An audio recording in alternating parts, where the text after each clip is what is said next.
Ya son las 10 de la noche, así que en 3, 2, 1, comenzamos. Ok, hay libros que enseñan, que iluminan el conocimiento y guían al lector hacia la verdad. Pero también hay libros que ocultan, que condenan, que susurran desde las sombras y devoran a quienes se atreven a abrir sus páginas.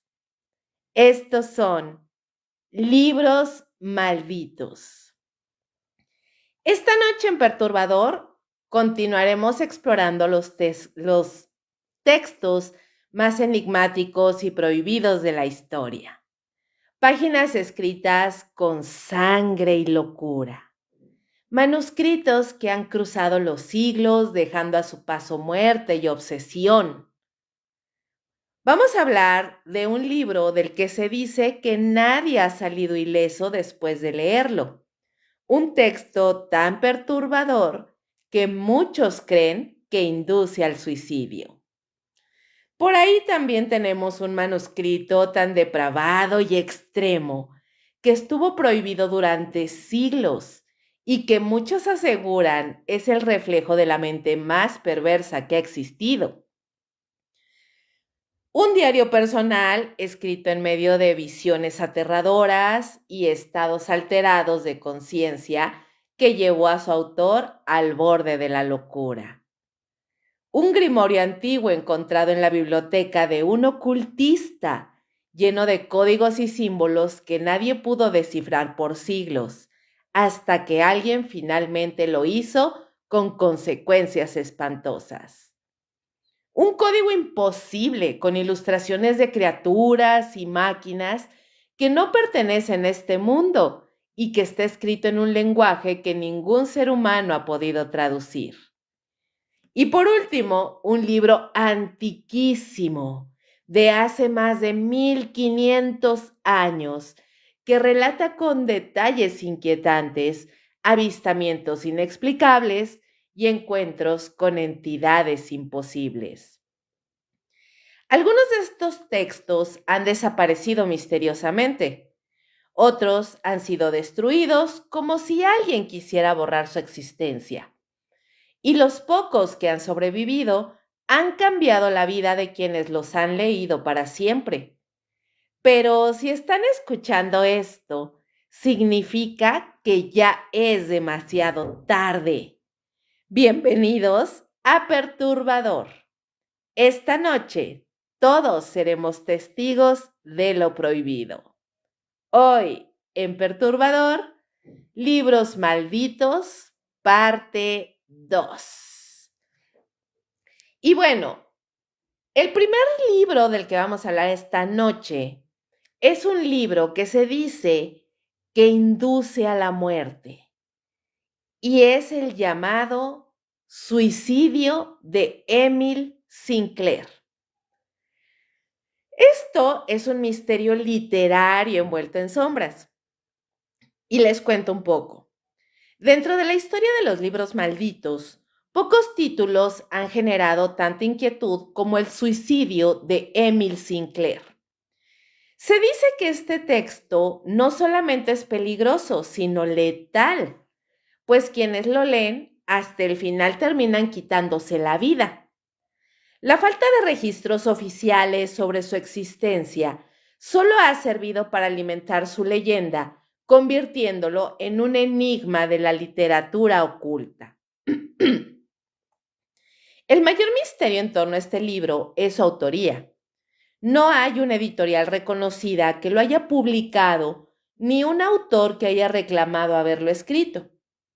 Algunas visiones sugieren que apareció por primera vez en la década de 1990 en Alemania.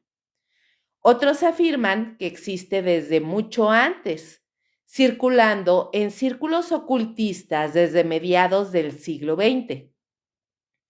El nombre del libro, El suicidio de Emil Sinclair, pues parece hacer referencia al personaje Emil Sinclair, que es el protagonista de la novela Demian de Hermann Hesse de 1919. Sin embargo, chicos, el contenido del libro no guarda relación con la obra de Hess, lo que hace sospechar que el uso del nombre pues fue intencional, así como para darle un aire de legitimidad o para ocultar su verdadero propósito. Algunas teorías sostienen que el libro pues pudo haber sido creado como un experimento de manipulación psicológica, similar a los casos de control mental del proyecto MK Ultra. Otros pues dichos o hipótesis sugieren que es un manuscrito de origen esotérico con frases cargadas de significados ocultos capaces de alterar el estado mental del lector. No se ha encontrado realmente una copia verificada del libro en bibliotecas o colecciones privadas, pero los testimonios de quienes aseguran haberlo leído coinciden en algunos aspectos claves. Por ejemplo, la gente que lo ha leído dice que es un texto hipnótico y perturbador, ya que las palabras parecen estar escritas de manera intencional, así como para generar un estado de angustia profunda en el lector. Se dice que el lenguaje utilizado es similar a los mensajes. eh, este tipo de mensajes que tienen un doble significado, los que se les llaman mensajes subliminales, con estructuras que confunden la mente y la llevan a un estado de desesperación. También se dice que este libro tiene una filosofía extrema y nihilista, porque a diferencia de otros libros depresivos o existencialistas, este texto no ofrece ningún rastro de esperanza. Según los relatos, la narrativa empuja al lector a un vacío absoluto, eliminando cualquier sentido de propósito o razón para vivir. También se dice que tiene fragmentos de la vida del famosísimo Emil Sinclair, pues el libro parece narrar episodios ficticios sobre este personaje, quien en la historia comienza como un hombre común, pero poco a poco se sumerge en una espiral de autodestrucción. Sus pensamientos se vuelven cada vez más oscuros y al final solo hay una conclusión posible: la muerte como única salida. Tiene también mensajes y símbolos ocultos. Algunas versiones aseguran que el libro contiene códigos numéricos, secuencias en otros idiomas y símbolos esotéricos que no tienen una traducción clara. Estos elementos podrían ser claves para su efecto en el lector. Una característica inquietante es que muchas personas que han buscado el libro o intentado encontrarlo han experimentado pesadillas, episodios de ansiedad o incluso accidentes inexplicables, como si la simple curiosidad por él ya tuviera un efecto negativo. A lo largo de los años han surgido múltiples historias sobre personas que supuestamente leyeron el libro del suicidio de Emil Sinclair y terminaron con trágicos desenlaces. Y aunque no se ha podido verificar la autenticidad de estos casos, las coincidencias han generado un aura de maldición en torno al libro. Ahora, hay varios relatos respecto a personas que lo han leído y hay varios, si bien no testimonios, sí historias alrededor de estas personas que dicen haber leído este texto. Tenemos el relato o la historia de un estudiante de literatura en Alemania que leyó el libro en el año 2001. Y pues era un joven universitario alemán apasionado por la literatura oscura. Y él habría conseguido una copia digital del libro en un foro privado de la Deep Web. Según sus compañeros de cuarto, este chico comenzó a leer el libro en una sola noche y desde entonces su comportamiento cambió radicalmente. Se volvió retraído, dejó de asistir a clases y apenas hablaba. Una semana después fue encontrado muerto en su departamento. La nota de suicidio que dejó contenía solo una frase: la verdad es demasiado pesada para ser sostenida. También tenemos otra leyenda urbana o historia de otro personaje, otro chico que leyó este libro. Y se trata de un periodista brasileño que leyó el libro en el año 2009. Esta persona pues era un reportero brasileño que investigaba libros prohibidos y malditos y afirmó haber encontrado una copia del suicidio de Emile Sinclair. Todo esto pues mientras realizaba su trabajo.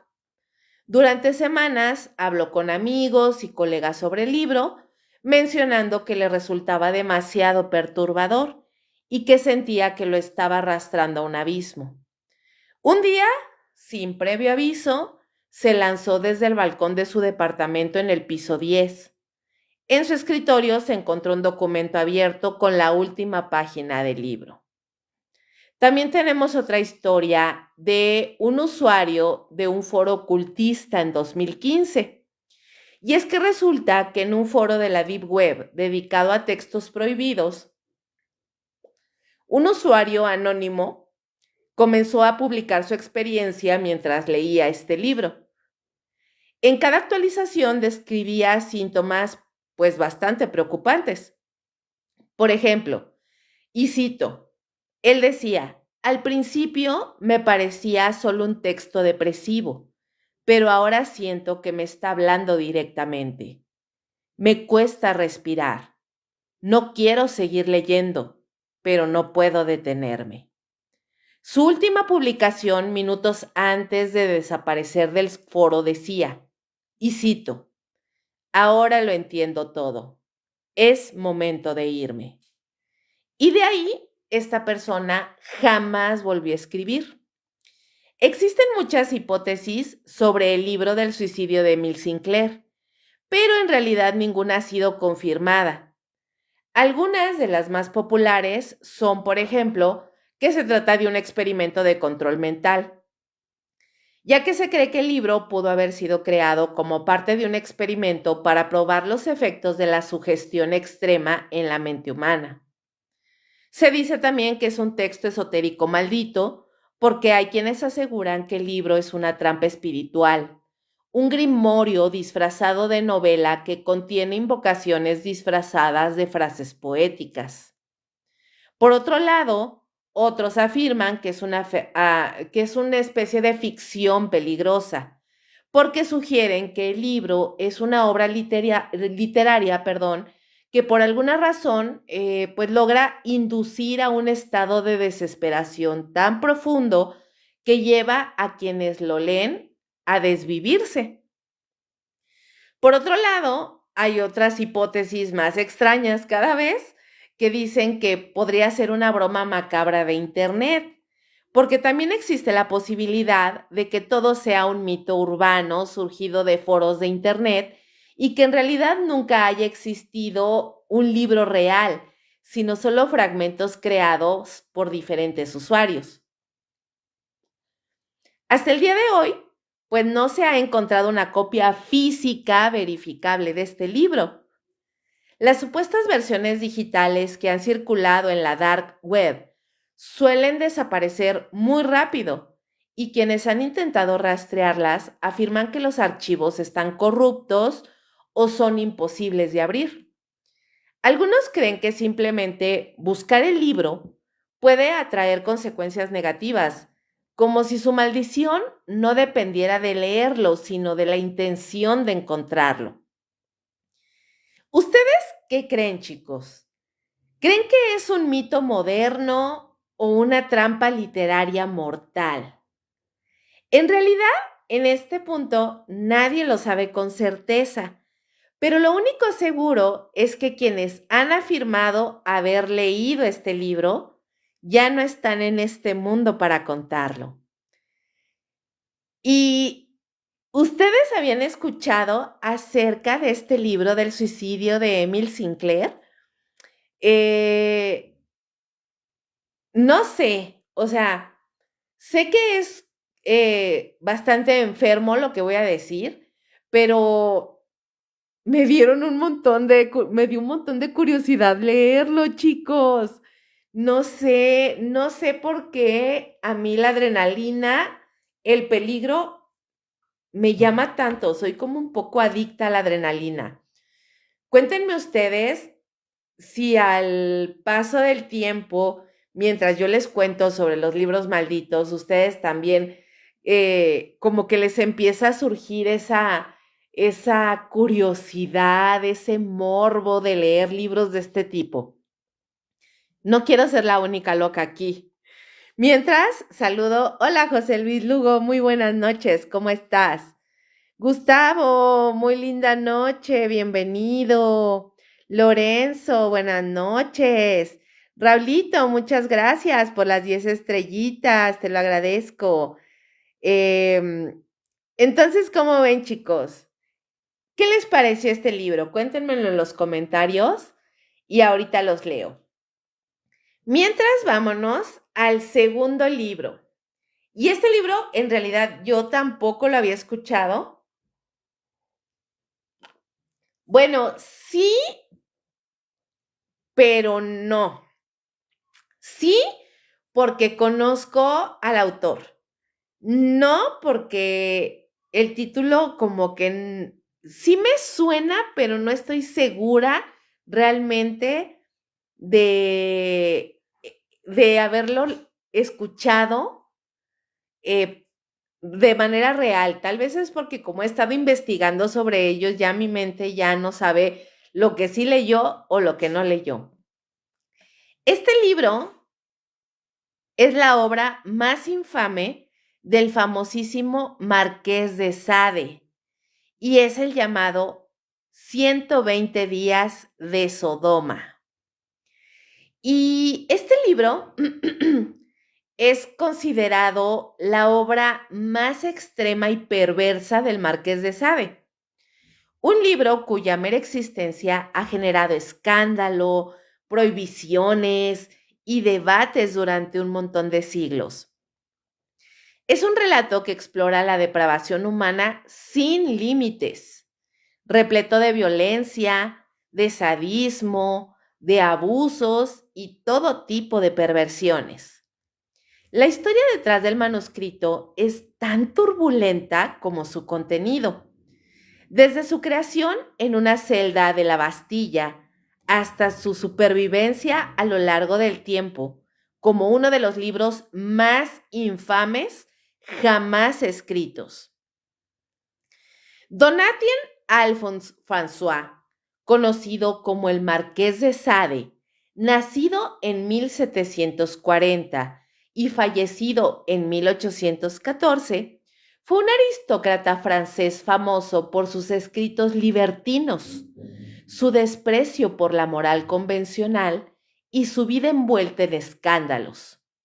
Pasó gran parte de su existencia en prisiones o asilos debido a sus actos y creencias consideradas inmorales y peligrosas para su tiempo.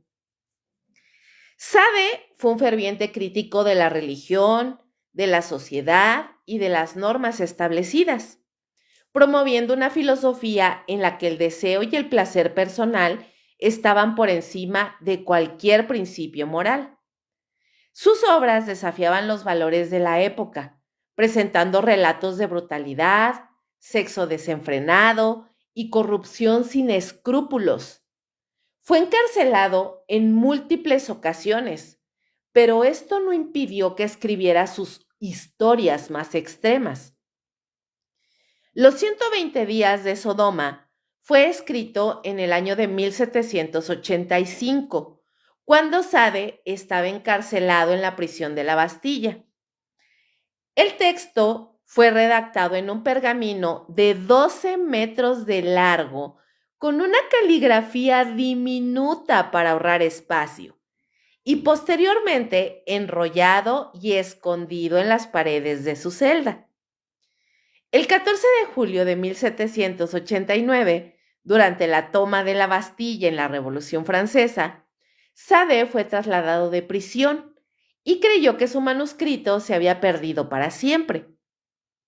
Sin embargo, el pergamino fue descubierto años después y de manera increíble logró sobrevivir a la historia. El texto original comenzó a pasar de mano en mano, siendo escondido, coleccionado y estudiado en secreto.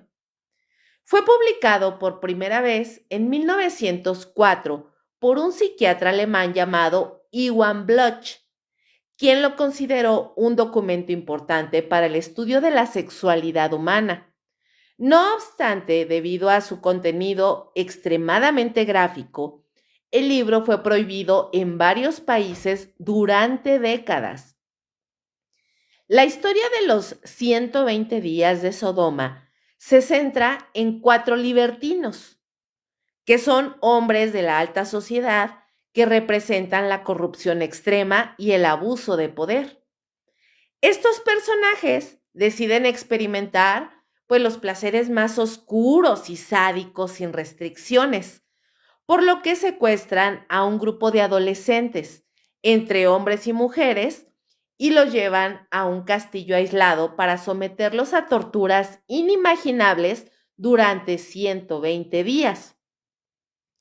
Ahora, cada uno de los protagonistas representa una figura de autoridad y un tipo de corrupción específica. El primer libertino es el duque de Banglis, que es un noble inmensamente rico, símbolo de la depravación absoluta y la falta de moral. El libertino número 2 era el conocido como el obispo, que representa la hipocresía de la iglesia y el abuso de poder religioso. Libertino número 3, llamado el presidente de Curval. Y este señor es un juez corrupto que disfruta de la injusticia y la tortura. Y por último, el libertino número 4, llamado Durset, que es un banquero que encarna la avaricia y el egoísmo extremo. Bueno, pues estos hombres crean un sistema donde la moral no existe y el placer se basa en la degradación absoluta de los demás. El libro está estructurado en 4 partes, cada una representando un mes dentro del castillo. El primero es Noviembre, el primer libro. Y este cuenta acerca de las historias de iniciación, o sea, relatos de experiencias sexuales básicas contadas por 4 ancianas que sirven como narradoras. El segundo libro es llamado Diciembre, que representa la corrupción avanzada. Y ahí se introducen prácticas más extremas y violentas. El tercer libro es Enero, que habla acerca de torturas extremas. Y aquí se relatan los métodos más brutales de abuso y mutilación. El cuarto libro es Febrero y relata muerte y exterminio. Y ahí finaliza con la ejecución de las víctimas, pues que no han sobrevivido a las torturas. Desde su publicación, los 120 días de Sodoma han sido considerado uno de los libros más perversos jamás escritos.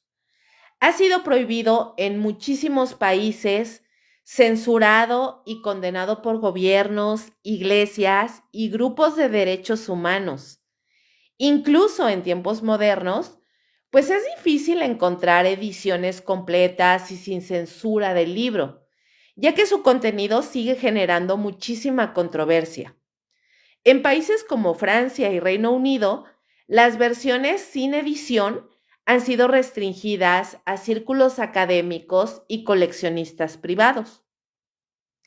En el 2017, el manuscrito original fue declarado Tesoro Nacional de Francia, lo que impide su venta al extranjero y asegura su conservación en territorio francés. A pesar de su contenido extremo, los 120 días de Sodoma ha sido analizado desde múltiples perspectivas. Ha sido analizado como, por ejemplo, un manifiesto filosófico. Algunos creen que Sade, pues no solo buscaba provocar, sino exponer la hipocresía de la aristocracia, la iglesia y la justicia. También se ha promovido como un documento psicológico, ya que los estudiosos han señalado que este libro es una exploración de la psicopatía y el sadismo humano. También ha sido declarado como una obra incompleta, ya que Sade nunca pudo revisar ni corregir su manuscrito, por lo que el libro se encuentra inacabado, lo que lo hace aún más caótico. Y también se ha denominado como literatura transgresora, ya que se ha debatido si la obra tiene valor artístico o si es simplemente un compendio de aberraciones sin sentido. Más de 200 años después de su creación, Los 120 días de Sodoma siguen siendo uno de los libros más polémicos de la historia. Es una obra que traspasa todos los límites morales, lo que ha generado rechazo en muchos sectores, pero al mismo tiempo ha sido objeto de análisis en el ámbito literario, filosófico y psicológico. El Marqués de Sade, con su filosofía de libertinaje absoluto, desafió todo lo que la sociedad consideraba aceptable, y su obra sigue provocando las mismas reacciones hoy en día. Así que, chicos, los 120 días de Sodoma, ¿simplemente un texto enfermizo o ustedes creen que sea una crítica radical a la corrupción del poder? Es un libro que pocos se atreven a leer hasta el final, y su sola existencia plantea preguntas inquietantes sobre los límites del arte, la moral y la naturaleza humana. Cuéntenme, ¿ustedes serían capaces de leerlo o creen que hay libros que en realidad no deberían existir?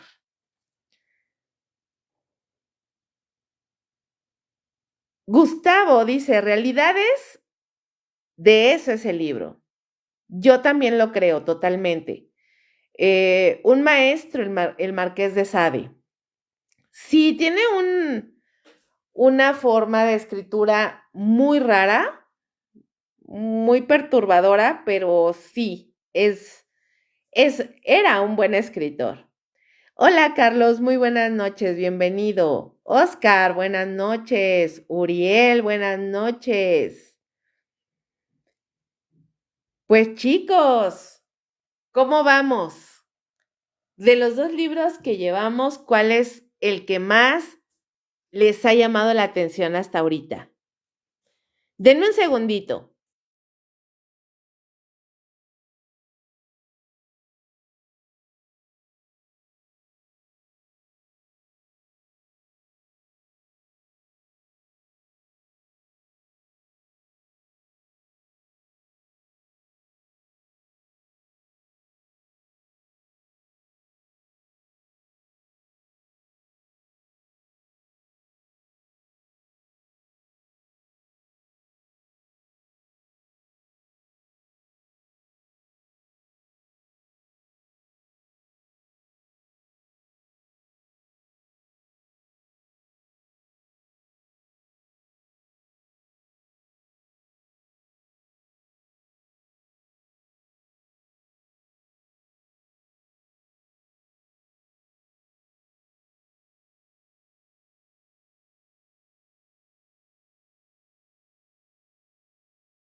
Listo, chicos. No podía desactivar el mute. Discúlpenme, ¿me escuchan bien?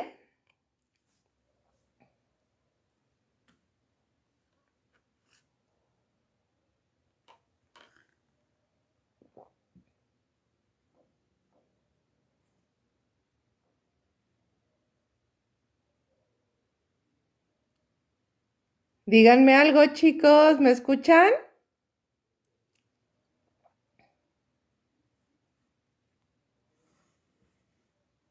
Ay, no empiecen, por favor. Babies. Babies.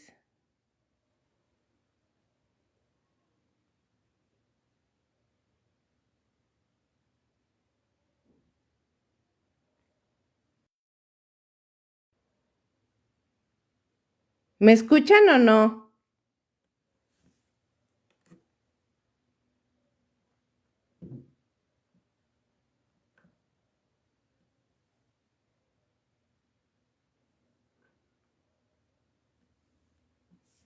Hola, Isaac, muy buenas noches. ¿Me escuchan?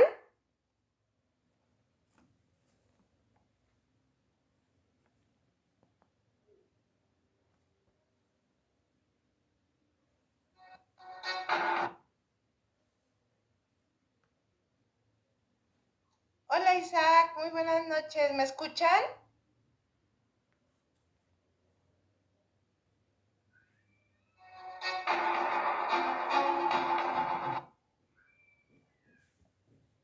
Ah, ok, perfecto. Es que pensé que no me estaban escuchando. Y como nadie dice nada, por favor, cuando les pregunte algo, contéstenme, porque no sé si sí me están escuchando, si no me están escuchando. No sé ni qué onda. Ok. Entonces, ahora vámonos con el tercer libro de esta noche. Y es al que llamamos, bueno, más bien, déjenme darles un contexto. Este libro es un diario de visiones aterradoras y viaje al inconsciente. Este libro es denominado El Libro Rojo de Carl Jung. Ciudadano, muy buenas noches, bienvenido, qué bueno que estás por aquí. Ok, chicos, el libro rojo, también llamado Liber Novus, es una de las obras más enigmáticas de la historia de la psicología, considerada por muchos como un grimorio moderno o un evangelio personal de la psique humana. Este libro fue escrito por Carl Gustav Jung entre 1913 y 1930, aunque realmente nunca lo publicó en vida. Este manuscrito es un registro detallado de sus visiones, sueños y encuentros con figuras arquetípicas que surgieron durante un periodo de crisis psicológica. Jung describió este proceso como una confrontación con el inconsciente, algo que lo llevó al borde de la locura, pero que pues al mismo tiempo le permitió desarrollar sus teorías sobre la psique, el inconsciente colectivo y los arquetipos universales.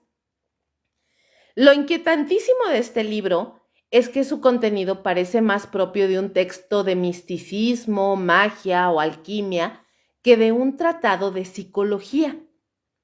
Este libro fue escrito con una caligrafía gótica e iluminado con ilustraciones de Jung.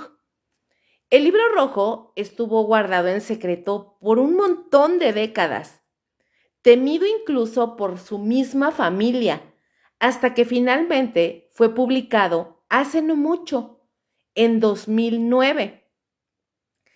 Para entender el libro rojo es fundamental conocer el contexto en el que fue escrito. Primero, la ruptura con Freud y el colapso psíquico. Antes de 1913, Jung era considerado el sucesor de Sigmund Freud, el padre del psicoanálisis. Sin embargo, las diferencias que tenía con él sobre la naturaleza del inconsciente lo llevaron a una ruptura definitiva. Freud en realidad veía el inconsciente como un depósito de deseos reprimidos, principalmente sexuales. Jung, en cambio, creía que el inconsciente contenía sabiduría ancestral, mitos y símbolos universales, lo que llamaría más tarde el inconsciente colectivo. Cuando rompió relaciones con Freud, Jung entró en una crisis existencial y psicológica. Comenzó a tener alucinaciones espontáneas, visiones aterradoras y sueños proféticos que lo hicieron dudar de su cordura. Por otro lado, Jung temía estar cayendo en la esquizofrenia, pero en lugar de rechazar sus visiones, lo que hizo o lo que decidió fue enfrentarlas y analizarlas. Se sumergió en un proceso que él llamaba imaginación activa, que se supone que es una técnica en la que se dejaba llevar por sus visiones mientras las documentaba en el famosísimo Libro Rojo. Esta exploración del inconsciente lo llevó a interactuar con entidades, paisajes oníricos y seres arquetípicos que le revelaron conocimientos sobre la psique humana.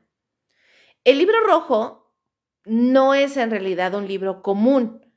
Está escrito en prosa simbólica, con un tono que recuerda algo así como a los textos sagrados o los relatos de revelaciones místicas. Se divide en 3 secciones principales, que es el Liber Primus, o también primer libro, que relata sus primeras visiones y encuentros con entidades. El Liber Secundus, o segundo libro, que explora el significado de sus visiones y sus implicaciones espirituales. El Liber Tertius Scrutium, que es el tercer libro, también denominado el examen. Y es ahí donde pone su conclusión y análisis final de su viaje psíquico.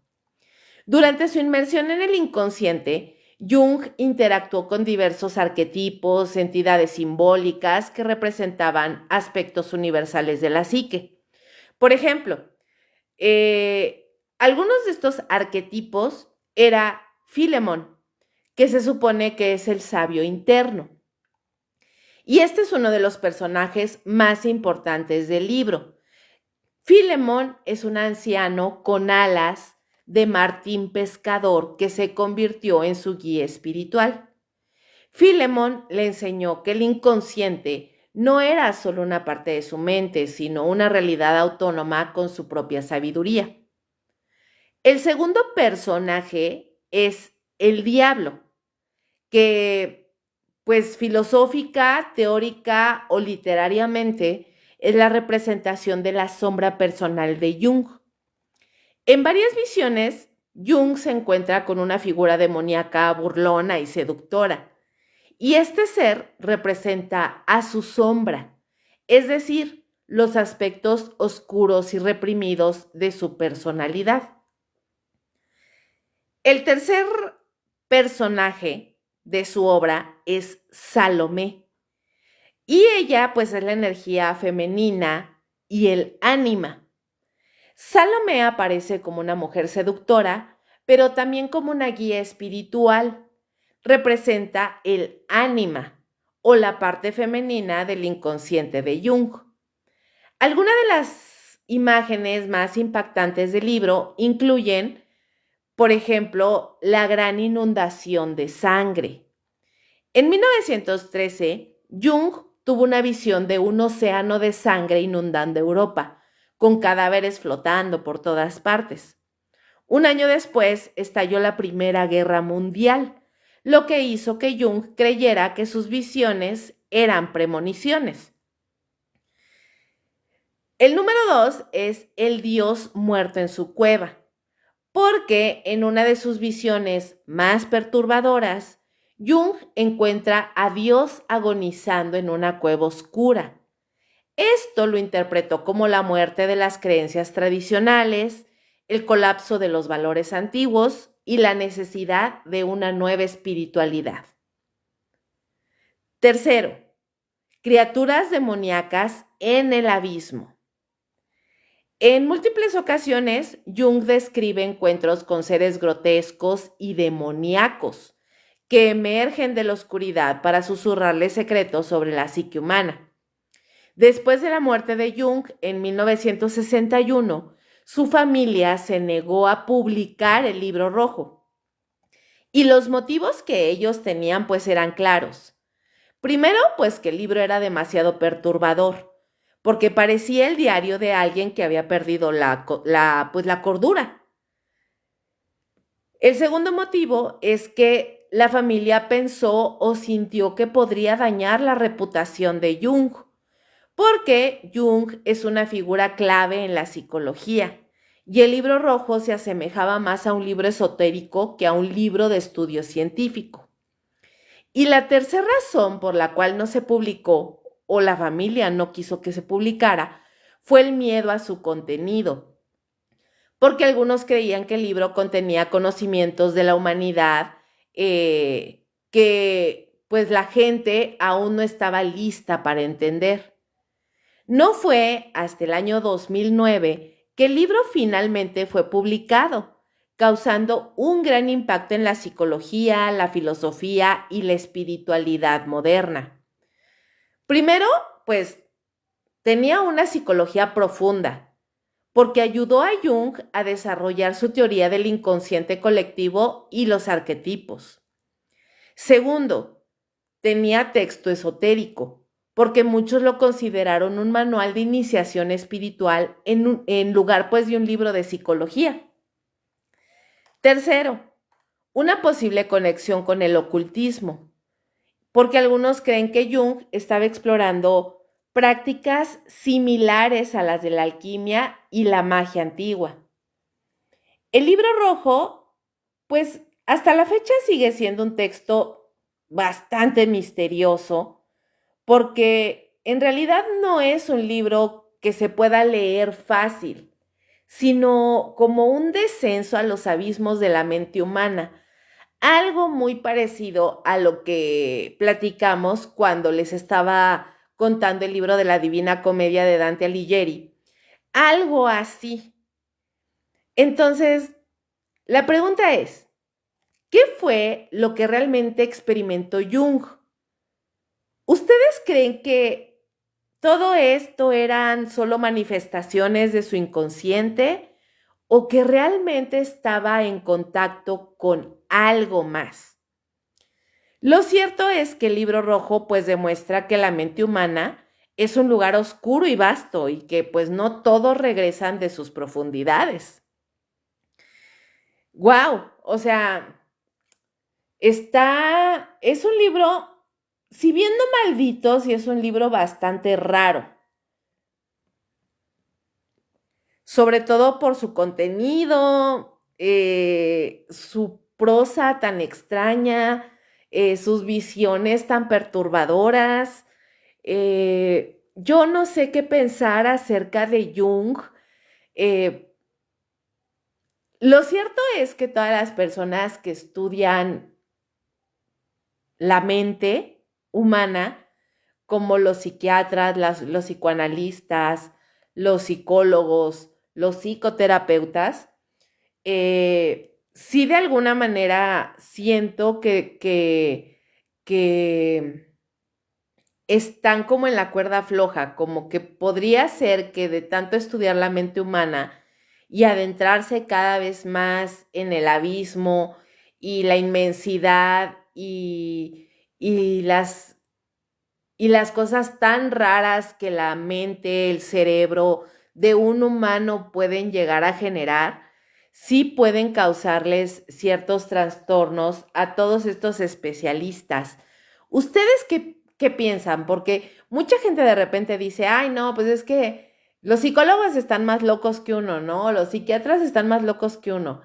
Y pues parece broma, pero sí tiene como un resabio a verdad todo eso. ¿No creen ustedes que estudiar tanto la mente humana puede llegar a desajustar tu propia mente? Esa pregunta se las dejo para que me la contesten en los comentarios. Ciudadano, qué milagrazo, ¿cómo estás? Muy buenas noches. Ay, chicos, pues esto se está poniendo cada vez más turbio, más raro. Pero ¿qué les parece si nos vamos al cuarto libro de esta noche? Y es un libro que se considera el libro más extraño del mundo. Y estoy hablando del manuscrito de Serafini, o también conocido como el Codex Serafinianus. El Codex Serafinianus es una obra única en la historia de la literatura y el arte. Un libro que realmente desconcierta a quienes lo miran y desafía cualquier intento de comprensión. Es un manuscrito, chicos, ilustrado, creado por Luigi Serafini entre los años de 1976 y 1978. Como podrán darse cuenta, no es un libro tan antiguo. Y fue publicado por primera vez en 1981. Sus páginas están repletas de imágenes surrealistas que representan un mundo paralelo, con criaturas, objetos, tecnologías y costumbres imposibles de entender bajo la lógica humana. Lo que más impacta del códice es que está escrito en un idioma completamente indescifrable. Algo más o menos como el manuscrito de Voynich que hablamos la semana pasada. Miren, a lo largo de los años, numerosos expertos han intentado traducirlo, pero todos han fracasado. Esto ha convertido al Codex Serafinianus en una de las obras más enigmáticas y perturbadoras jamás creadas. Luigi Serafini es un artista, diseñador y arquitecto italiano nacido en 1949. Antes de crear el Codex Serafinianus, trabajó en muchísimos proyectos artísticos, pero realmente ninguno alcanzó la notoriedad de esta obra. Según Serafini, su intención al crear el códice fue reproducir la sensación de un niño que hojeó un libro escrito en un idioma que no comprende. Justo lo que les decía la semana pasada con el Codex Gigas y el manuscrito de Voynich. Todos estos libros que no tienen un lenguaje conocido y que no se ha podido descifrar, pero que sí tiene ilustraciones. Y les preguntaba la semana pasada que se imaginaran cuando eran niños que no sabían leer y que les prestaban un libro donde solamente elogiaban y su mente creaba la historia solamente con ver las imágenes. Entonces, este libro es una cosa muy parecida a lo que yo les contaba la semana pasada. Este hombre, Serafini, quería que los lectores se enfrentaran a un mundo de símbolos desconocidos, llenando los vacíos con su propia imaginación. Serafini pasó casi 3 años dibujando y escribiendo el códice a mano, utilizando tintas de colores para darle vida a su universo. Durante este tiempo se aisló del mundo, sumergiéndose completamente en la creación de un libro que no se parece a nada conocido. Cuando fue publicado en 1981, el libro se convirtió en una rareza entre coleccionistas y eruditos, y con el paso del tiempo su fama creció, y hoy en día es considerada una de las obras más misteriosas y extrañas de la historia del arte y la literatura. El Codex Serafinianus está dividido en 2 secciones principales. La primera sección describe el mundo en el que se desarrolla el códice, incluyendo sus seres vivos, plantas, geografía y estructuras. Y en la segunda sección se enfoca en la cultura de los habitantes de este mundo, explorando sus rituales, su lenguaje, su ciencia, tecnología y su sociedad. Cada una de estas secciones se compone en varios capítulos, con ilustraciones detalladas y textos en el misterioso lenguaje del códice. El primer capítulo es un capítulo dedicado a los seres vivos y criaturas. Y las primeras páginas del códice muestran una amplia variedad de seres extraños que habitan este universo, como por ejemplo animales híbridos, como caballos con patas de insecto, peces con alas y seres que parecen mezcla de humano y bestia. También se describen criaturas en constante transformación, como una pareja humana que se funde en un solo organismo tras el contacto físico. Y por otro lado, también describe esqueletos que auto se devoran, en una representación surrealista de la muerte y la regeneración. Las ilustraciones pues tienen un alto nivel de detalle, lo que hace que los seres parezcan reales dentro del contexto de este códice. En la segunda sección del libro se habla acerca de la flora y el mundo natural. Y este capítulo muestra plantas que desafían cualquier lógica, chicos. Por ejemplo, árboles con brazos y piernas humanas y raíces que terminan convirtiéndose en tentáculos. Flores que se abren como si fueran bocas, mostrando estructuras similares a los dientes. Y hojas que parecen tener vida propia, retorciéndose y moviéndose como si fueran organismos conscientes. Los dibujos de esta sección evocan la sensación de un ecosistema, ¿cómo decirlo? Como un ecosistema alienígena, donde la distinción entre flora y fauna es confusa, borrosa. La tercera sección del libro aparentemente habla de física y ciencia extraña, porque aquí aparecen dibujados experimentos, ecuaciones y máquinas que no siguen las leyes de la física, como por ejemplo líquidos que cambian de color y densidad dependiendo de la dirección en la que se vacían, dispositivos que parecen desafiar la gravedad flotando en el aire sin ninguna explicación lógica, y cristales que parecen tener vida propia, mutando y expandiéndose sin una razón aparente. Este capítulo refuerza la sensación de que las reglas de nuestro universo no aplican en el mundo descrito en este libro. Ahora, la cuarta sección habla acerca de sociedad y cultura, ya que el códice presenta escenas de la vida cotidiana de los habitantes de este mundo. Algunos de los habitantes más perturbadores incluyen, por ejemplo, personas alimentándose de platos invisibles, como si consumieran algo que no podemos ver. Individuos fusionando sus cabezas, lo que sugiere un tipo de comunicación no verbal o telepática. Y extraños rituales en los que los participantes parecen entrar en trance o transformarse en otras formas de vida.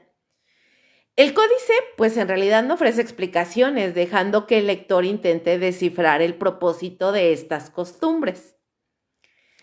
La quinta sección del libro está dedicada a la escritura y el lenguaje.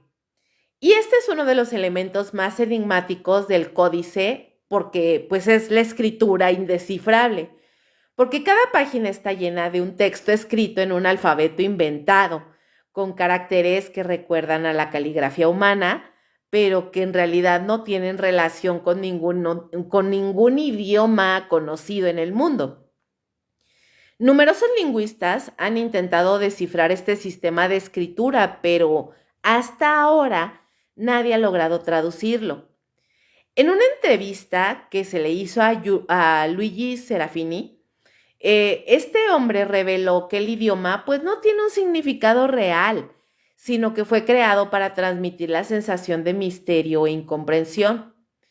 Desde su publicación, el códice pues ha dado lugar a muchísimas interpretaciones y teorías.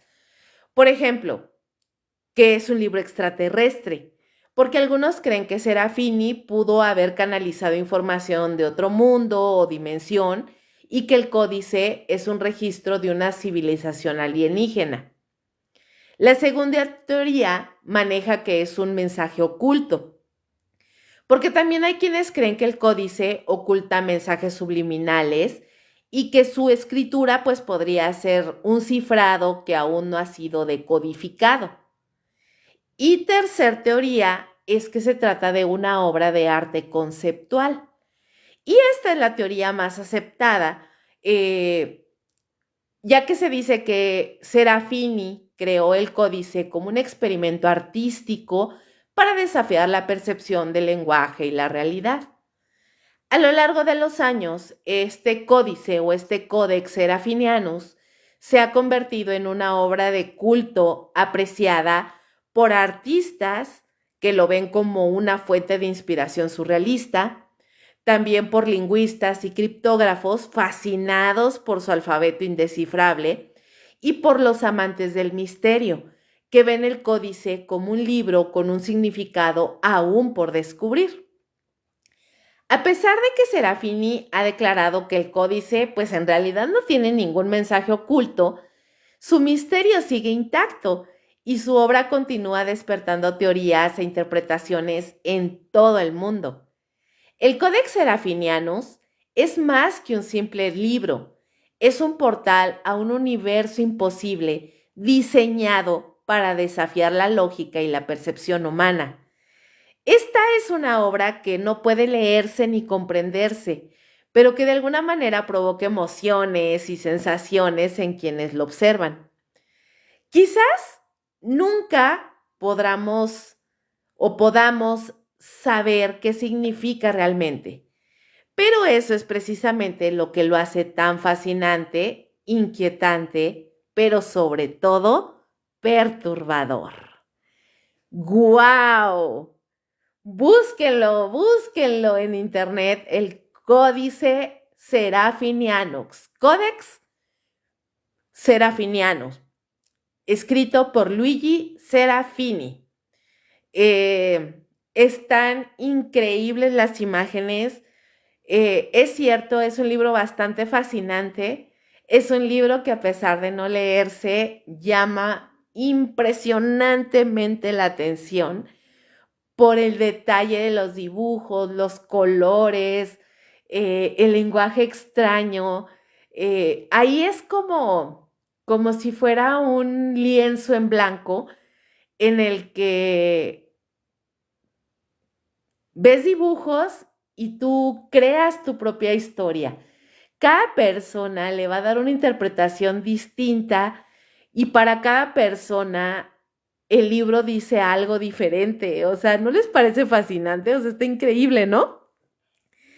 A ver, dice Ciudadano, dice, los libros de Homero son muy complejos, así como los de Dante.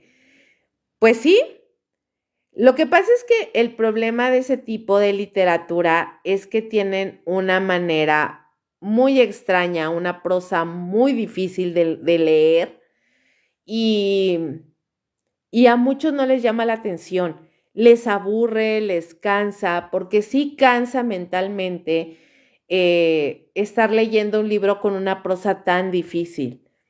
Ahora dice, lo checaré, gracias. Ay, lo checaré, gracias por recomendar algo nuevo, suena interesante. Dice, los libros antiguos o lecturas antiguas son difíciles de entender, a mi parecer son lecturas pesadas y más hoy en día. Sobre todo hoy en día, que con la tecnología nos hemos vuelto como más flojos para pensar. Si recuerdan qué es lo que pasaba con este tipo de misiones en los que todo mundo preguntaba, ¿por qué no se ve nada? ¿Dónde están las imágenes? ¿Por qué no apareces?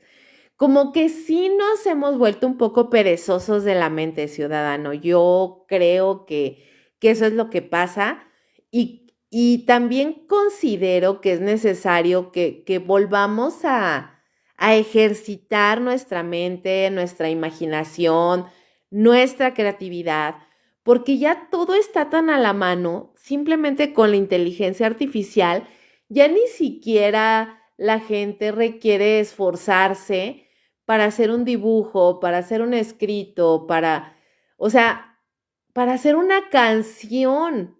O sea, ya todo se le pide a la inteligencia artificial y te lo da en segundos, sin una pizca de creatividad humana. Como que esa chispa se nos está yendo, ¿saben? Y creo que tenemos que activarla un poco más, ¿no les parece? Eh, Dice, tienen que profundizar en los temas para entender lo que sucede. Dice, los psicólogos o expertos en la salud mental o que estudian la psique. Dice, es sobre las capacidades del ser humano con o sin prejuicios. Creo que se trata sobre libre albedrío. Apenas voy saliendo del trabajo, no alcanzo a escuchar el programa. No te preocupes, Ángel, aquí estamos y el link, si no lo escuchaste, lo vas a poder tener a la mano para que lo escuches más al rato. Ángel, muy buenas noches, bienvenido. Muy bien, chicos, dice Gustavo, jaja, pareciera que hoy en día a la gente solo le gustan los libros con dibujitos.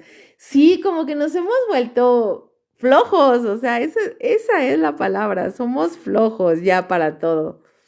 Hola, Jorge, muy buenas noches, bienvenido. Wonder, tarde pero sin sueño. Perfecto, Wonder. Muy bien, chicos, pues vámonos al quinto libro de esta noche. Y este libro es El misterioso registro de fenómenos inexplicables en la antigua Roma.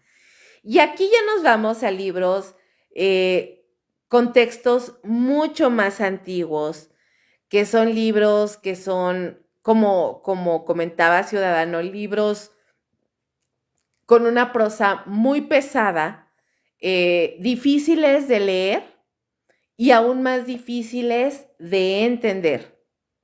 Y estoy hablando de un libro llamado Los prodigios de Lullius Obsequens.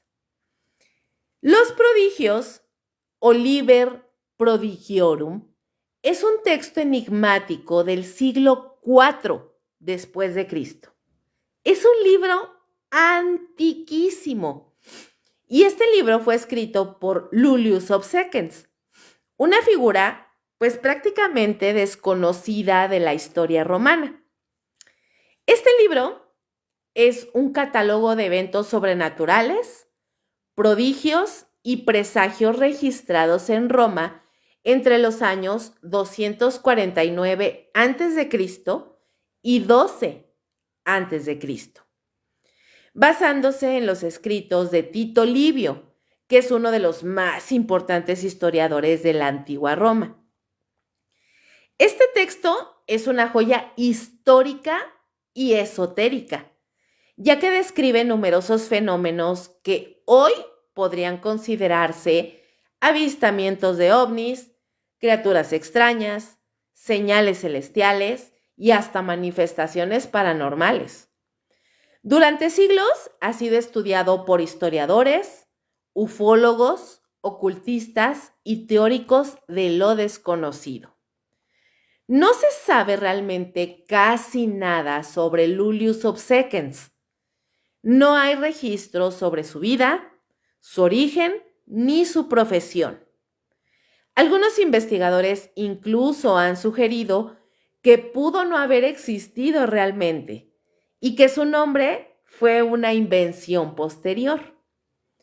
Lo único que ha llegado hasta nuestros días de su autoría es justamente este libro llamado Los Prodigios, que teóricamente es una recopilación de eventos extraordinarios basados en las crónicas de Tito Livio, que es el gran historiador romano. Sin embargo, Tito Livio escribió una historia completa de Roma, mientras que Obsequens solo se interesó en los eventos extraños e inexplicables, dándoles un tono casi místico. Algunos han especulado que Lulius Obsequens pudo haber sido un sacerdote o adivino, ya que en la antigua Roma se creía firmemente en los presagios y señales divinas. Su trabajo parecería indicar que buscaba advertir sobre el destino de Roma a través de estos fenómenos misteriosos. El Liber Prodigiorum es una colección de eventos inexplicables ordenados de manera cronológica. Cada entrada describe un fenómeno anómalo, aterrador o sobrenatural, a menudo asociado con crisis políticas, guerras o desastres en la historia de Roma. Estos fenómenos eran interpretados como señales de los dioses o advertencias del destino. Y a continuación les voy a detallar algunos de los temas más inquietantes del libro. Primero, apariciones celestes y avistamientos de ovnis. Y este es uno de los aspectos más fascinantes del Liber Prodigiorum, que es la gran cantidad de eventos celestes extraños que registra. Muchos de ellos se han comparado con los avistamientos modernos de objetos voladores no identificados. Y ahí les van algunos de los elementos y eventos más impactantes. Van a ver. Primero, en el 2016 a.C., menciona escudos de fuego en el cielo sobre Roma. Y ahí se describen cómo discos brillantes flotan y se desplazan por el cielo nocturno. Segundo evento, 91 a.C. Y este habla de un globo de fuego dorado que apareció en Spoleto y descendió del cielo y volvió a elevarse. Tercero, que fue en el 74 a.C. y habla acerca de un disco brillante de metal incandescente que interrumpió una batalla en Asia Menor. Los soldados lo describieron como una rueda de carro luminosa. Y el siguiente evento, ocurrido el 42 a.C., que habla acerca de un misterioso objeto con una cola de fuego que cruzó el cielo durante varios días. Estas descripciones, pues, no solamente los expertos, sino les apuesto que ustedes, yo y la mayoría de la gente podrían ser interpretados como avistamientos tempranos de ovnis o fenómenos atmosféricos poco comprendidos por los romanos. Ahora, el segundo episodio de este libro habla acerca de lluvias de sangre, fuego y piedras ardientes. Y el libro menciona numerosas ocasiones en las que llovió sangre sobre Roma, lo que aterrorizaba obviamente a la población. En la mentalidad romana, estas lluvias eran augurios de guerras o plagas.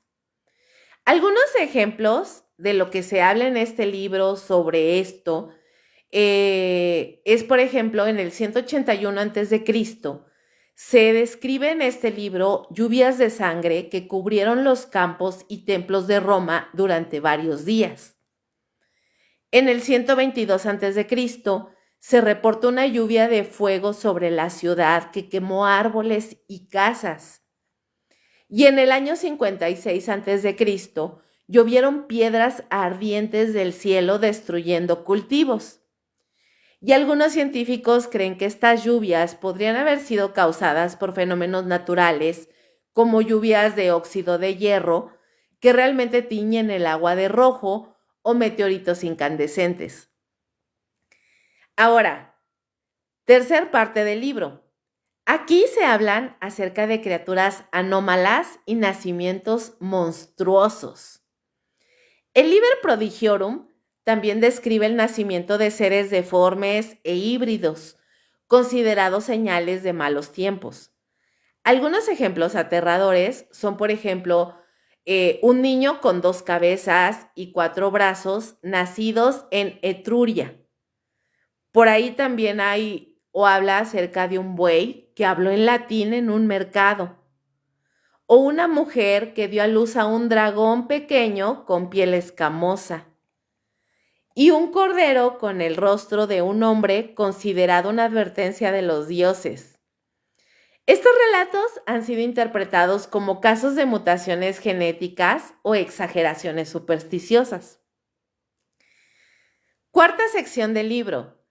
Habla acerca de fenómenos sobrenaturales y fantasmas. Obsekens documentó varios casos de fantasmas, apariciones y figuras espectrales que se consideraban augurios de tragedias inminentes.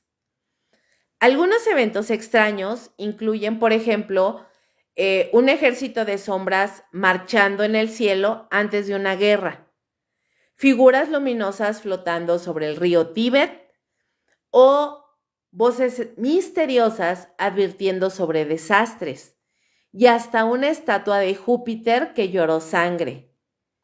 Muchos creen que estos relatos podrían estar relacionados con ilusiones ópticas, alucinaciones colectivas o efectos meteorológicos inusuales.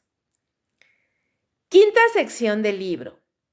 Son los edificios sacudidos por fuerzas invisibles.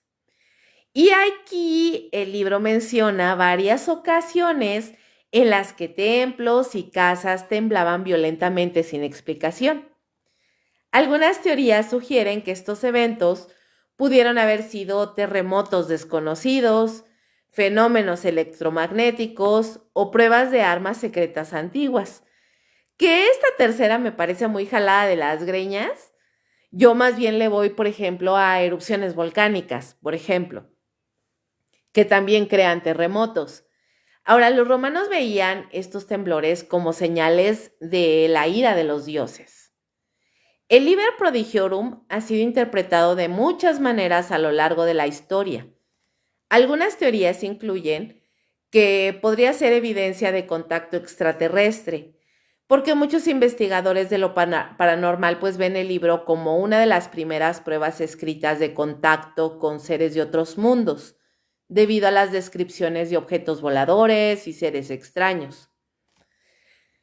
También como una manipulación del miedo en la antigua Roma, porque los historiadores creen que estos relatos fueron utilizados por sacerdotes y políticos para de alguna manera, pues, manipular a la población y justificar decisiones como guerras o sacrificios. Y también se interpreta como un registro de fenómenos naturales mal interpretados, porque otra posibilidad es que el Obsekens simplemente documentó eventos astronómicos, meteorológicos y sísmicos, que a esta teoría es a la que más le voy, porque pues no podrían ser explicados con los conocimientos que había en aquella época. Y cualquier cosa meteorológica extraña, astronómica, meteorológica o sísmica, pues obviamente al no conocerse sobre todos estos fenómenos, pues bien se pudieran haber interpretado como mensajes divinos o muestras de que los dioses estaban enojados o cosas así. Ahora, el Liber Prodigiorum pues sigue siendo un misterio sin resolver, ya sea una recopilación de supersticiones o una crónica de eventos inexplicables. Lo cierto es que desde hace más de 2000 años, la humanidad ha sido testigo de fenómenos que desafían toda la lógica.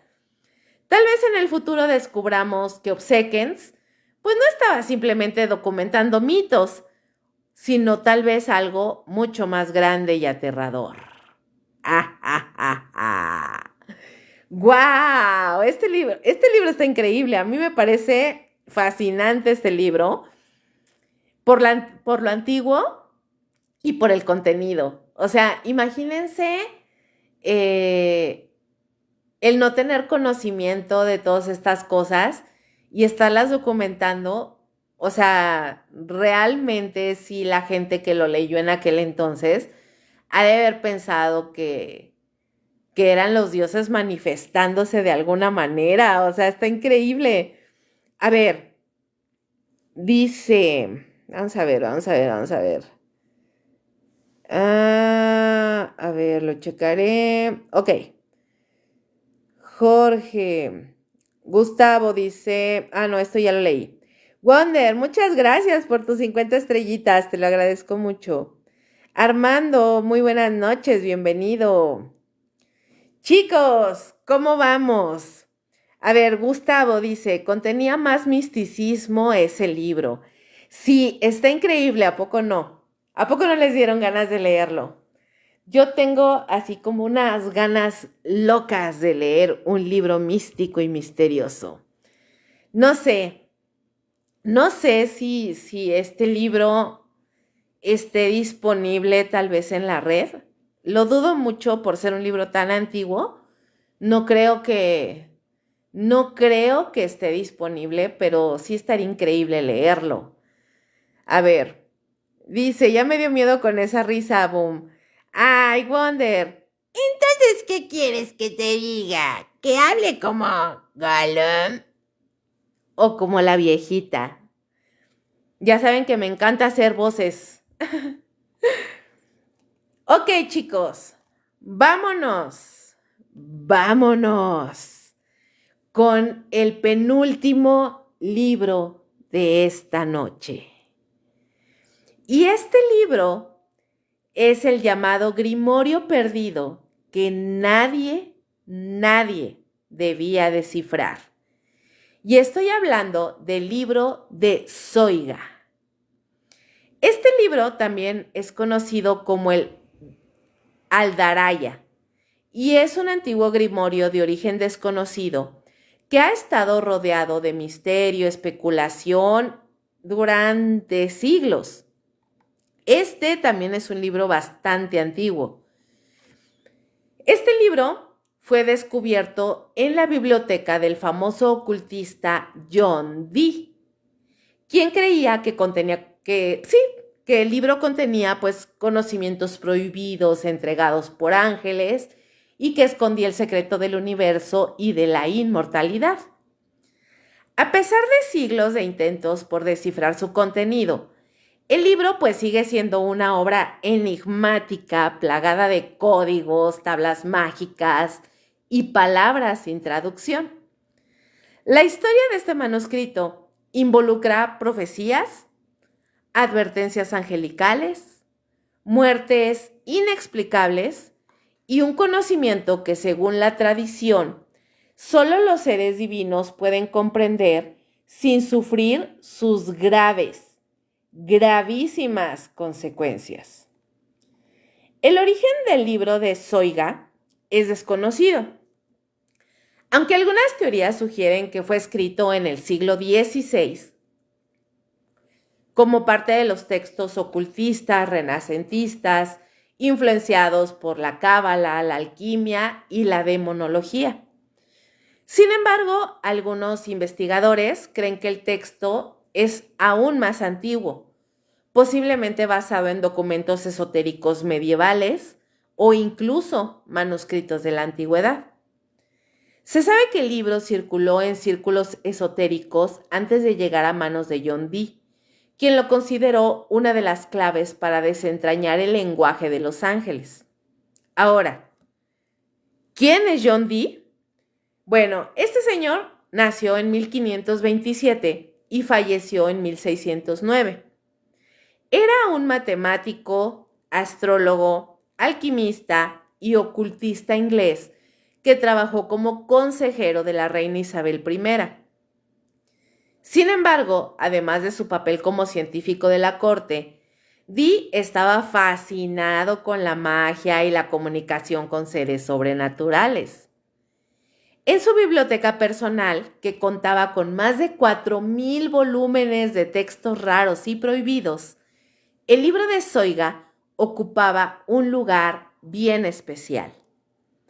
Dee intentó descifrar el libro de Zoiga por años, utilizando cálculos numéricos y cabalísticos, análisis de los patrones de letras, consultas con otros eruditos y ocultistas. Sin embargo, el libro permaneció indescifrable, lo que llevó a John Dee a una conclusión. Y cito: este conocimiento no fue hecho para la mente humana. Es necesario recibirlo de una fuente superior. Ahora, convencido de que el libro era una revelación divina, John Dee recurrió a su medium personal llamado Edward Kelly. Esto para invocar a los ángeles y tratar de obtener respuestas. En 1582, John Dee y Edward Kelly realizaron una sesión de nigromancia y scrying, usando un espejo negro de obsidiana con la intención, pues, de tratar de contactar con el arcángel Uriel y pedirle ayuda para descifrar el famoso libro. Durante la sesión, Kelly aseguró que Uriel se manifestó y les advirtió, y cito: el libro de Zoiga contiene el conocimiento que solo Dios debe poseer. No debe ser comprendido por el hombre, pues quien lo logre conocerá el día y la hora de su propia muerte. Obviamente, chicos, este mensaje aterrorizó a John Dee, quien, según registros históricos, abandonó temporalmente su investigación sobre el libro. Sin embargo, nunca dejó de creer que su contenido tenía la clave para el conocimiento absoluto. Algunas fuentes afirman que John Dee intentó posteriormente invocar demonios para intentar obtener respuestas, aunque les diré que no hay registros oficiales que puedan confirmar esto. Después de que murió John Dee en 1609, su biblioteca desgraciadamente fue saqueada y destruida, y el libro de Zoiga desapareció durante siglos. Muchos lo consideraron un texto maldito, pues varias personas que intentaron investigarlo murieron en circunstancias bastante extrañas. Sin embargo, en 1994, la historiadora Deborah Harkness descubrió 2 copias del libro en la Biblioteca Británica y en la Biblioteca Bodleiana de Oxford. Estos manuscritos confirmaron que el libro de Zoiga tenía una estructura inusual. Primero, una parte escrita en latín con referencias a invocaciones, astrología y prácticas mágicas. Segundo, un conjunto de 36 tablas crípticas llenas de letras aparentemente dispuestas al azar. El enigma del libro, pues, seguía sin resolverse, pero ahora era posible estudiarlo con métodos modernos. En 2006, el matemático Jim Reeds utilizó herramientas computacionales para analizar, pues, las misteriosas 36 tablas de letras. Y se descubrieron varias cosas. Primero, que las tablas no eran aleatorias, sino que seguían un patrón matemático basado en permutaciones y estructuras cabalísticas. Segundo, las palabras ocultas en las tablas estaban relacionadas con nombres de ángeles y demonios. Y tercero, el texto parecía haber sido diseñado para ser leído mediante un método secreto aún desconocido. Si bien se logró entender parte del mecanismo criptográfico, el significado real del libro, pues, todavía sigue siendo un misterio y algunas partes continúan sin descifrarse. A lo largo de la historia se han documentado eventos extraños relacionados con el libro de Zoiga. Por ejemplo, y primer ejemplo, John Dee murió sin descifrarlo y su biblioteca fue destruida. Segundo, Edward Kelly fue encarcelado y murió en circunstancias misteriosas. Tercero, varias personas que intentaron descifrar el libro reportaron visiones aterradoras y enfermedades repentinas. Y cuarto, investigadores modernos afirman haber sentido una extraña presencia mientras lo analizaban. Algunas teorías sugieren que el libro de Zoiga pues es más que un grimorio y que su contenido podría ser un portal hacia otros planos de existencia. Ahora, existen diversas hipótesis sobre la verdadera naturaleza del libro. Primero, pues, que es un texto cabalístico con secretos sobre la inmortalidad. Segundo, podría ser un método para contactar con entidades sobrenaturales. Tercero, puede ser un código cifrado con información prohibida. Y cuarto, podría ser un conjunto de instrucciones para abrir portales interdimensionales. Algunos estudiosos creen que la advertencia de Uriel era real y que descifrar el libro podría traer consecuencias fatales. A pesar de los esfuerzos por entenderlo, el libro de Zoiga sigue siendo un enigma sin resolver. ¿Ustedes qué creen, chicos? ¿Fue un simple texto esotérico renacentista? ¿O será que realmente contiene un conocimiento peligroso y prohibido? Tal vez la advertencia del arcángel Uriel aún resuena en el tiempo. Recuerden que decía que quien lo descifre conocerá su destino y ese destino será la muerte. ¡Uh! Librazo. O sea, a mí lo que me impresiona de todo esto es que personas que son de naturaleza científica, como los investigadores, los historiadores, los criptógrafos, mencionen que hayan sentido una presencia extraña, porque, como todos saben, las personas dedicadas a la ciencia en cualquiera de sus rubros son,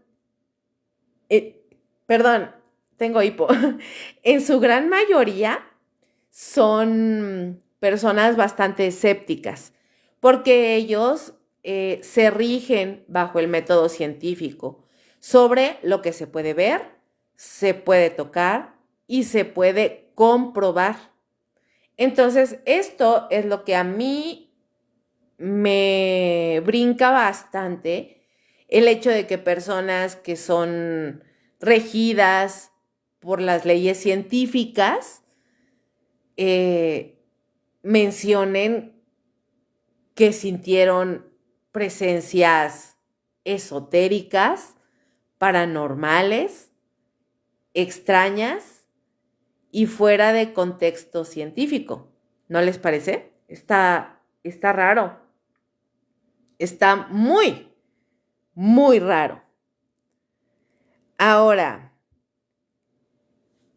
nos vamos al último libro. Y quiero que adivinen cuál es. Porque este es con el que vamos a cerrar esta emisión, segundo episodio de Libros Prohibidos. Y es un libro que todo mundo me estuvo diciendo que hablara de él. A ver, adivínenle, chicos. Está bien fácil. Es un libro que probablemente muchos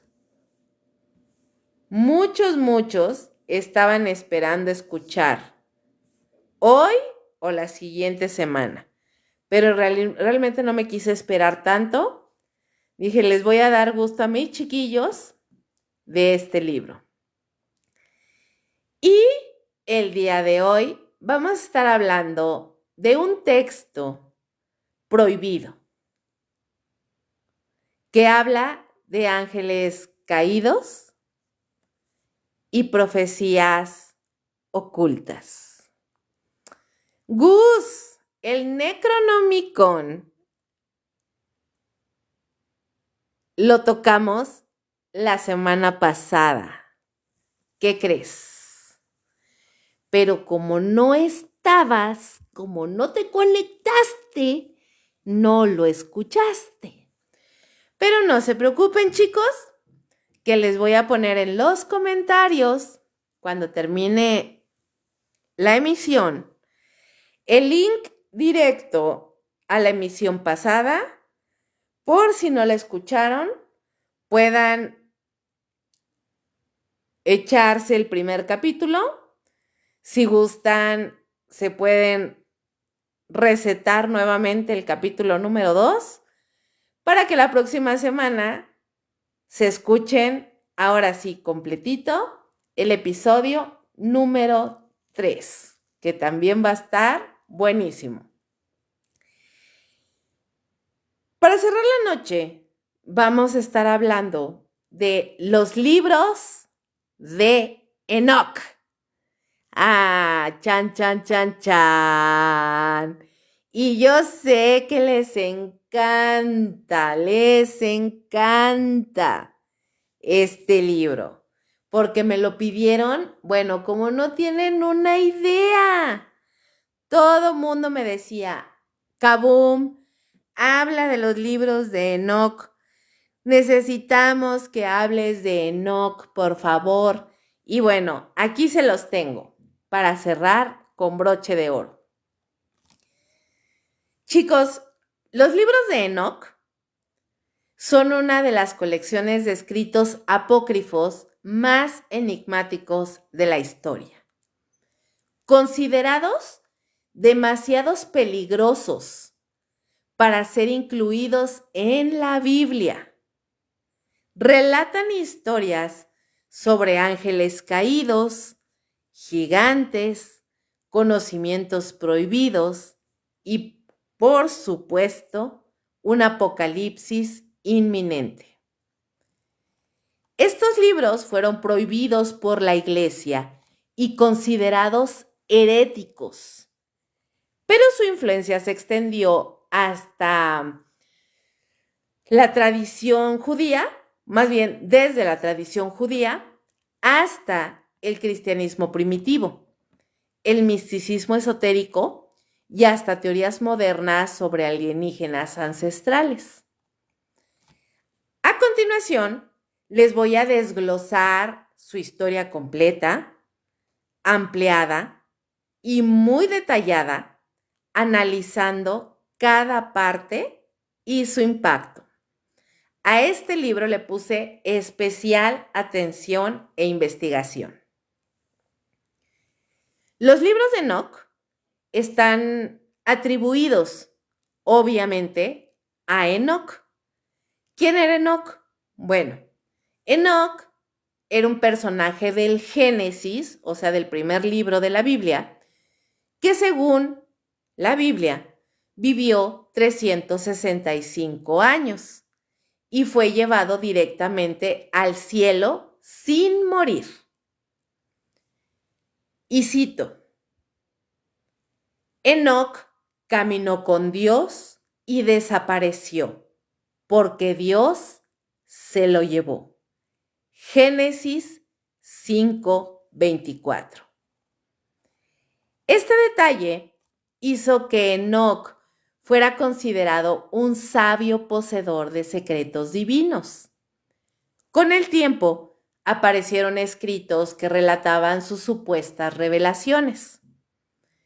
Y aquí es donde vienen los 3 libros principales de Enoch, ya que se conocen 3 versiones principales del texto. Primero, Enoch, o el Enoch etíope. Y este es el más extenso y antiguo, porque fue escrito entre el siglo III antes de Cristo y el siglo I después de Cristo. El segundo texto es el Enoch eslavo, y este fue escrito en el siglo I después de Cristo y relata la ascensión de Enoch al cielo.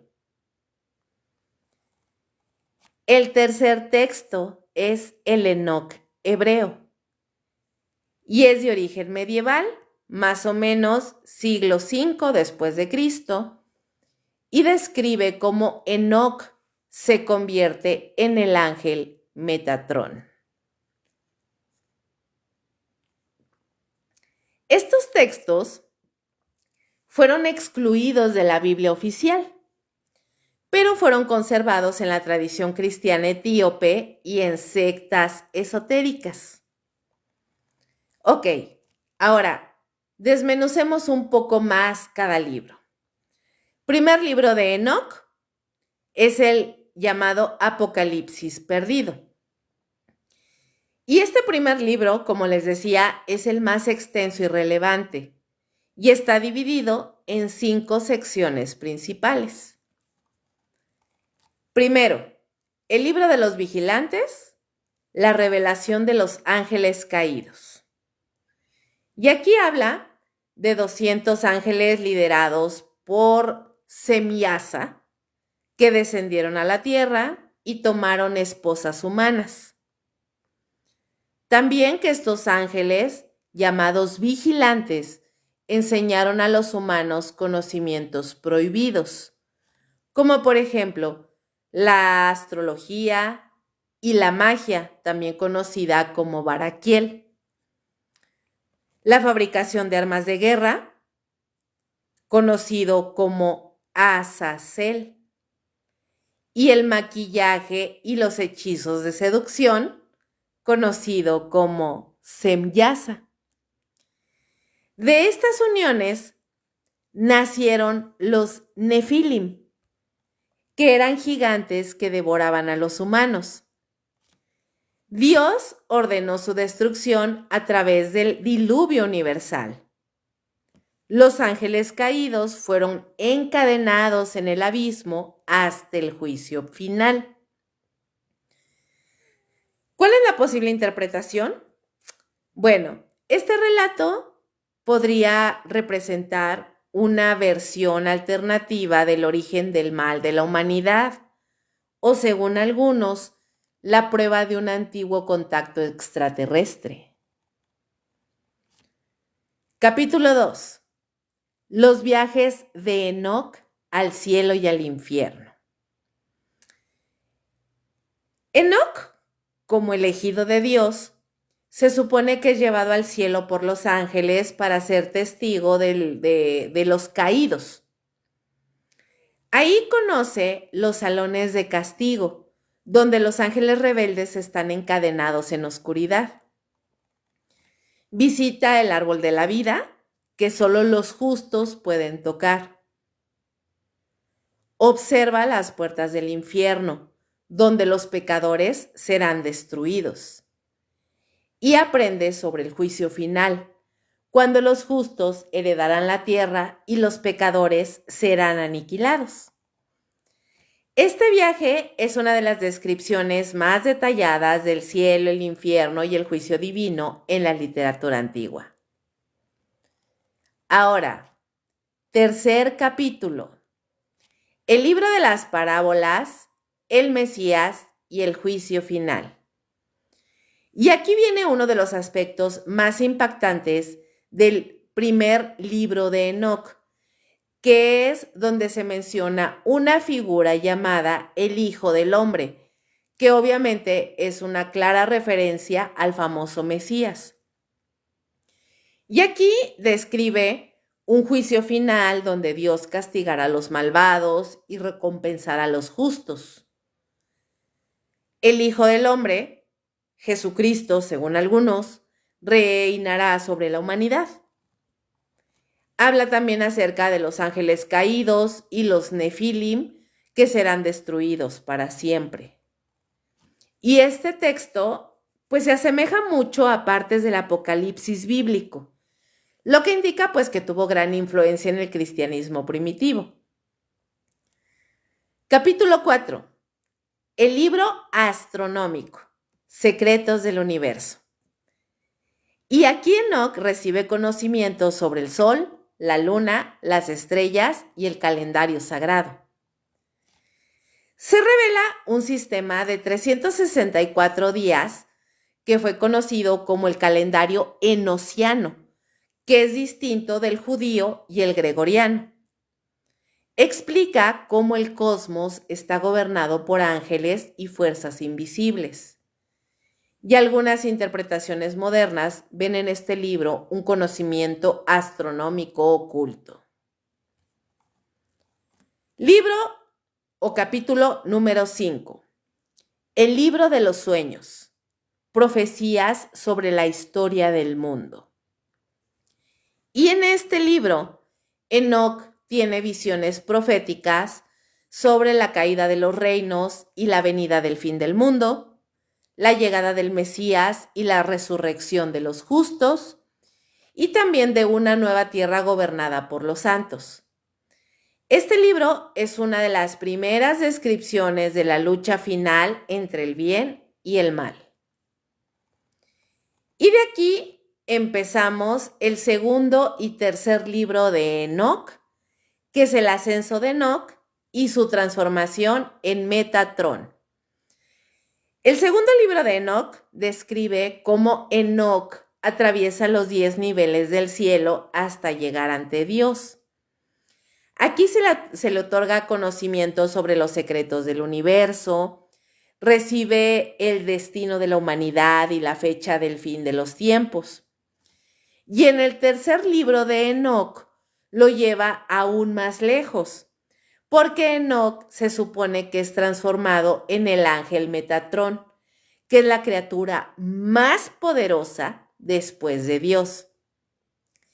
Y ahí recibe 72 alas y 365,000 ojos, porque quiero decirles, y quiero que me digan en los comentarios, ustedes realmente, ¿cómo se imaginan a los ángeles?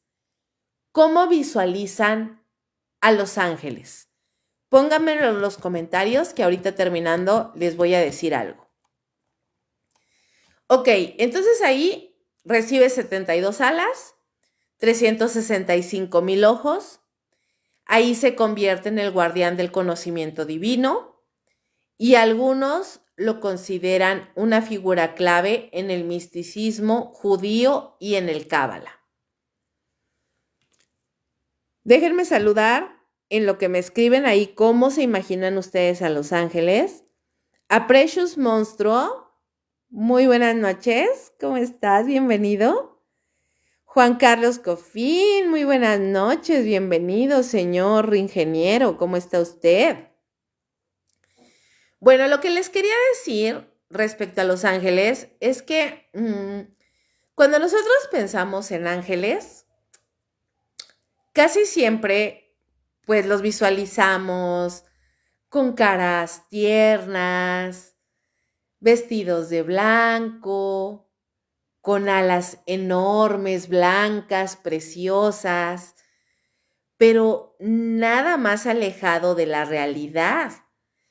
Porque Enoc, en su libro, además de que describe cantidad infinita, bueno, no infinita, sino hay muchas especies de ángeles distintos, lejos de ser figuras tiernas y hermosas con alas blancas, o un par de alas blancas, Enoc los describe como figuras que realmente, si ustedes las vieran, les causarían terror. Yo vi varios láminas donde se representan a los ángeles de Enoc y realmente dan muchísimo miedo porque realmente no tienen forma humana. O sea, son una cosa bastante horrible, espantosa.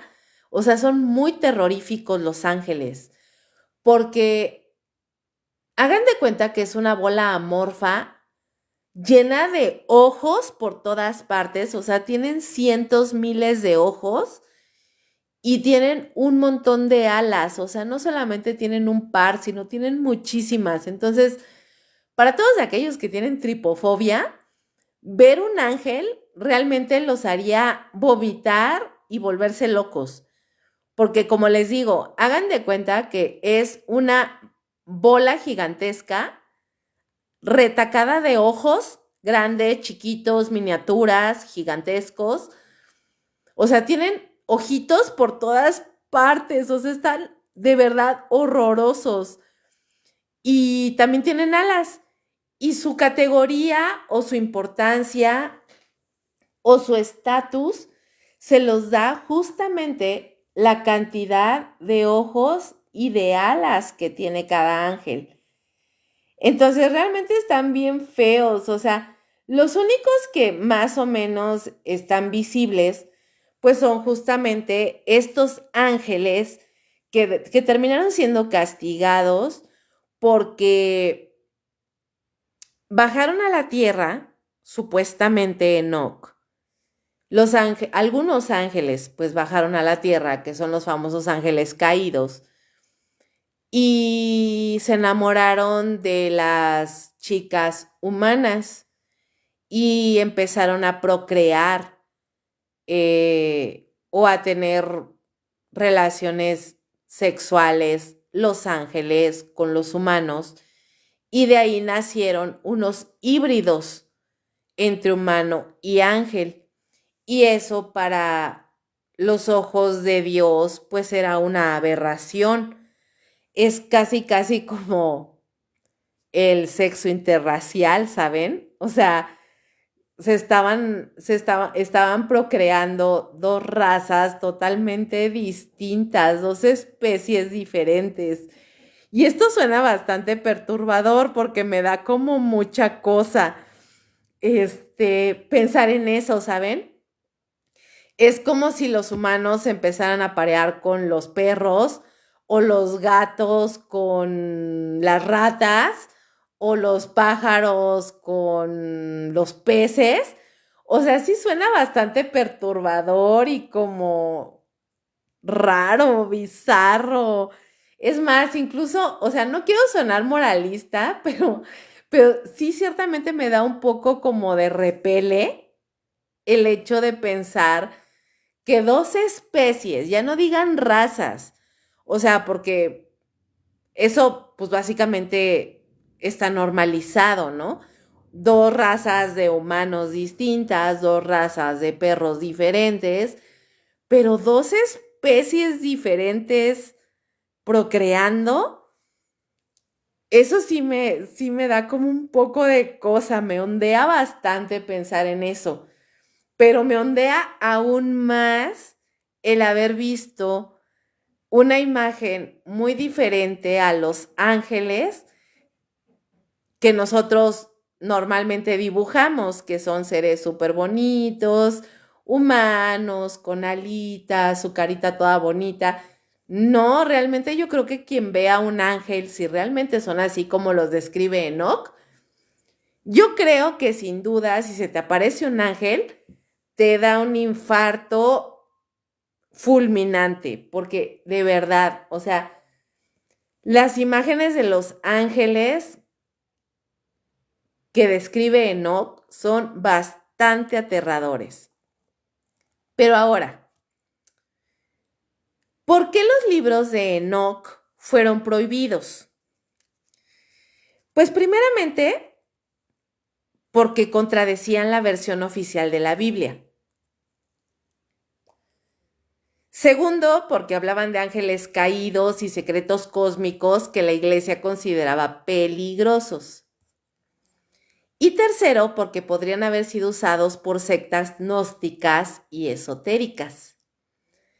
Estos textos fueron olvidados hasta que en el siglo XVIII se encontró una versión completa en Etiopía. Los libros de Enoch han fascinado a teólogos, historiadores, ocultistas y teóricos de la conspiración. Y ahora les pregunto, ¿son solo mitología o contienen verdades ocultas sobre el origen del mal y la intervención de seres superiores y el destino de la humanidad?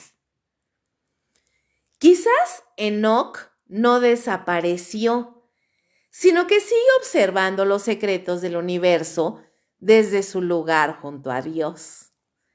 Eso, no lo podremos saber, yo creo que Nunca. A ver, dice Gus, dice, las humanas son unos bombones. Sí, sí y no. No todas son bombones. Hay que ser bien objetivos, mi querido Gus.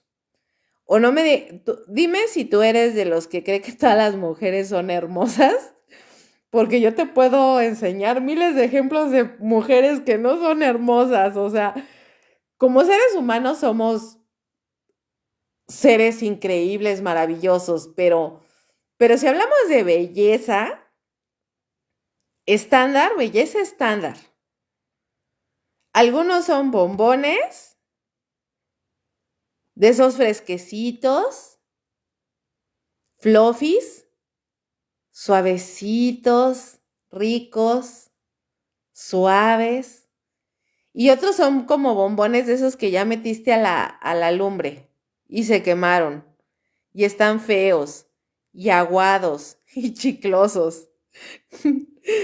Olviden mi comentario, un pésimo comentario.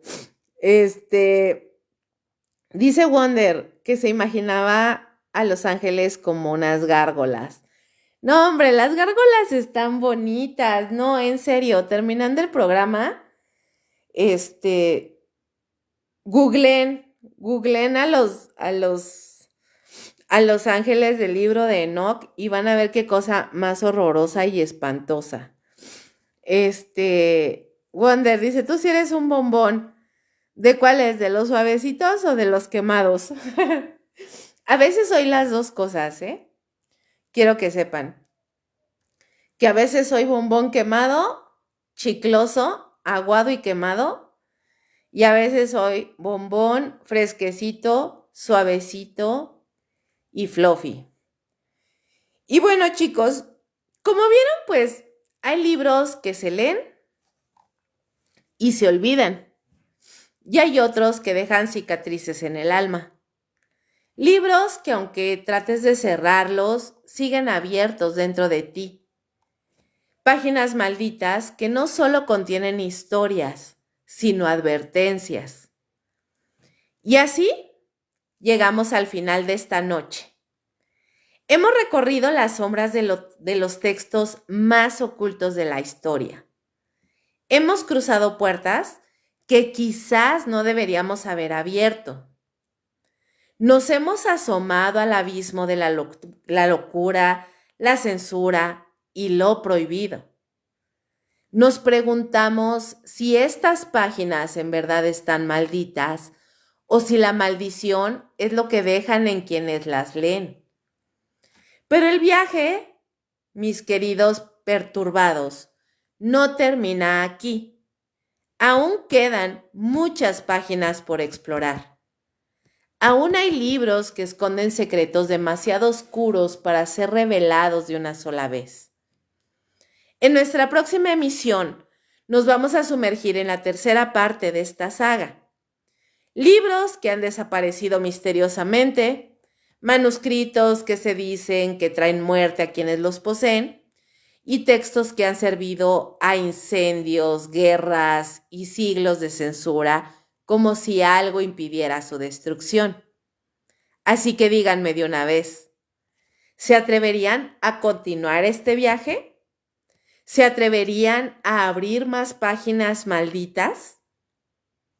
Así que ahí se las dejo, chiquillos. A ver, dice Gus, dice, me refiero a que en ese tiempo los ángeles encontraron unas humanas como bombones suavecitos. Ok, me parece muy bien. Muy buena analogía y muy buena referencia.